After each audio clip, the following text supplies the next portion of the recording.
Yo, what's up, everybody? Tito here, and yeah, I said I was going to drop two videos tonight, and I'm dropping two videos tonight.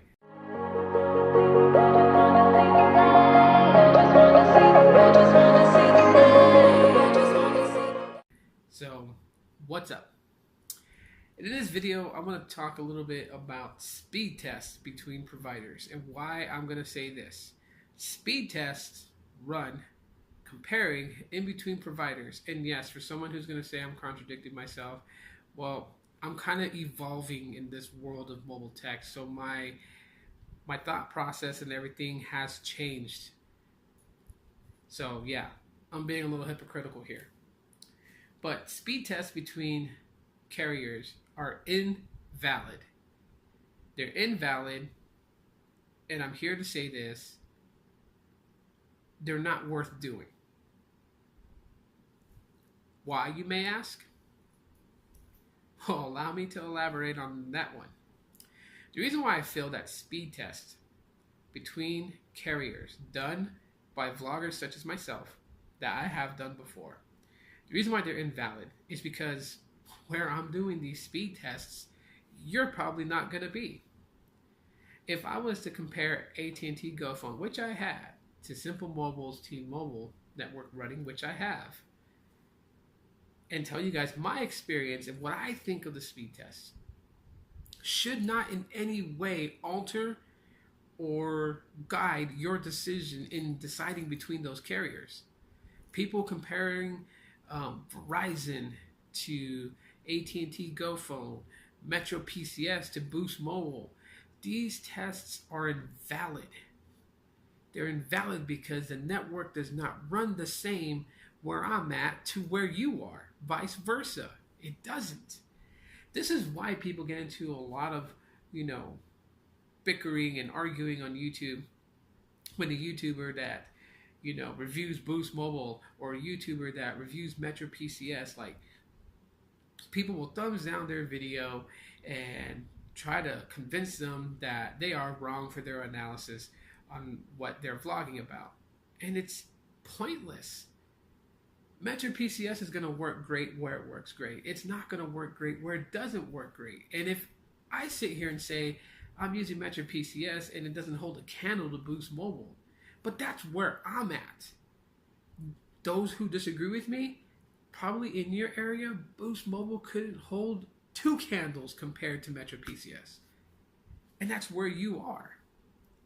I honestly feel like these speed tests are fun. They're fun to look at. They're fun to see what that person making the video about it, what kind of network speeds they're getting in their area, where they live and where they frequent. But should they be something you take as a valid point in guiding your decision of what carrier you're going to pick? No. They shouldn't. And I'm here to say that you should not let speed tests that any other tech vloggers do guide you in your decision making into getting a particular carrier. You got to know what works good in your area. And I've always had this rule of thumb, like the best way is to talk to people. You go to Starbucks to buy a coffee, talk to them. You see what kind of phone they have. Oh, that's a pretty dope phone. What carrier are you with? Oh, yeah? How are you liking their services? Are their services good? Are they fast? You can always spark a conversation with somebody. People today, smartphones are extensions of the human body. I think that, in the human anatomy classes, that they should have a skeleton structure with either iPhone and an Android phone glued to the hand. Because that's literally how it is for humans today. We can't do anything without a smartphone. We can't at all. I'll share a little short story at the end of this that I think you guys might find funny. So stick all the way through this video to hear that story. But yeah, speed tests they're not worth spit. They're not worth anything. Really, because the experience I have is not going to be the experience that you have.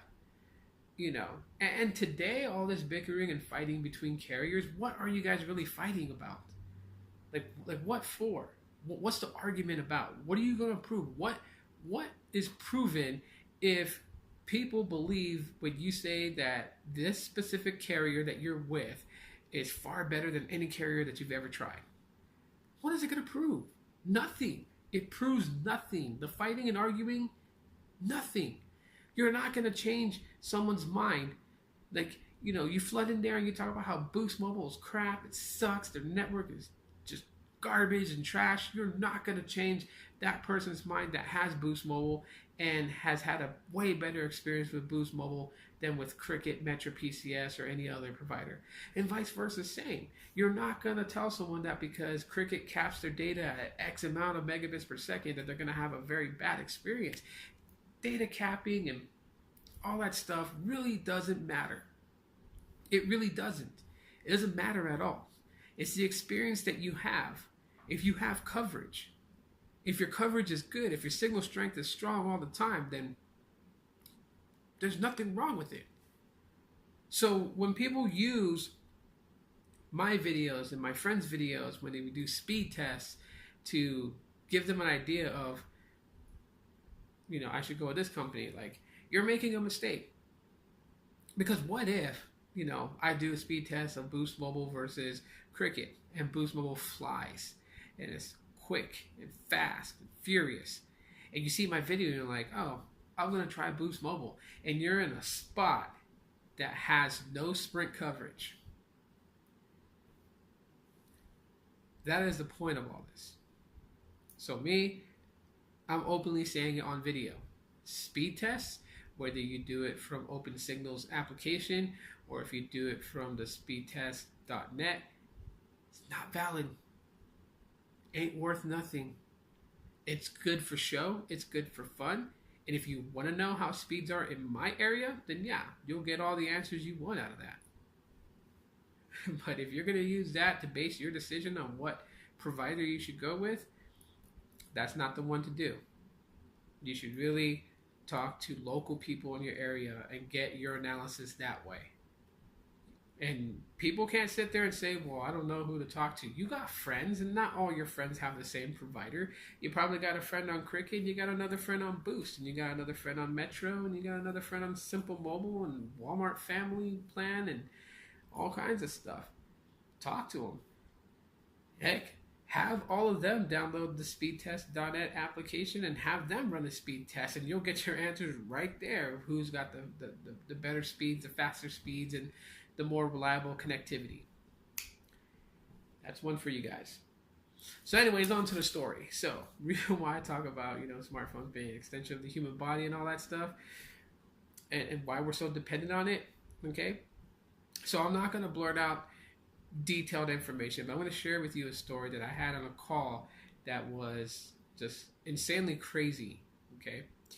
So I had a customer pretty much upset, mad as hell. Phone hasn't been working in a while. So, called in and wanted to know what it would cost to break his lease and to port out to a different provider.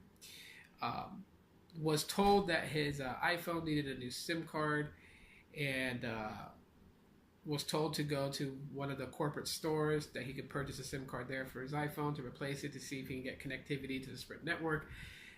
He goes to the store. They don't carry SIM cards in the store. He's ruggedly upset. But the one thing that, I bit my tongue on was the simple fact that this person literally was telling me how, he relies on GPS to navigate. He relies on GPS to get around. He uses his GPS mapping on his phone to guide him to where to go. And he was so adamant that he deserved a massive amount of credit because we put his life in danger because he had to write down on a piece of paper directions on how to get to the corporate store with an in-store repair tech, which blew my mind on how dependent we are on smartphones for the simple fact that you couldn't navigate yourself there. Like, I don't know, today's generation may talk some smack back to me about it because they're conditioned to rely on your smartphone for everything. But when I first got my driver's license and I was driving around, do you know what we had for a navigation system? Pull over and ask a local person. Like every time that I'm driving somewhere, like, and I've driven a lot. I'd love to travel. I've driven from, you know, Northeast Texas all the way to Florida without GPS navigation. Okay, if I got lost, my navigation was to pull over to a local gas station, running off the interstate, go inside, and ask the gas station attendant how to get here. What am I doing there? And even then, gas stations sold maps. So you had to pull over on the side of the road and open a real map and navigate yourself that way. So when this guy was like really trying to convince me why he deserved a huge amount of credit because he had to write down directions to a corporate Sprint store that was less than 10 miles away from where he lived, had me rolling. So, yeah, that pretty much tells me today how far we've gone into becoming so dependent on our phones that some people today cannot navigate themselves in their own vehicle without a phone. So, anyways, that's a crazy story today to share with you guys. If you guys enjoyed this story and what I had to say on this vlog, drop me a like. If you made it all the way to the end of this video, code word s'mores. Comment s'mores so I know you watched it all the way through. And yeah, thanks for watching. I'm Tito. Good night.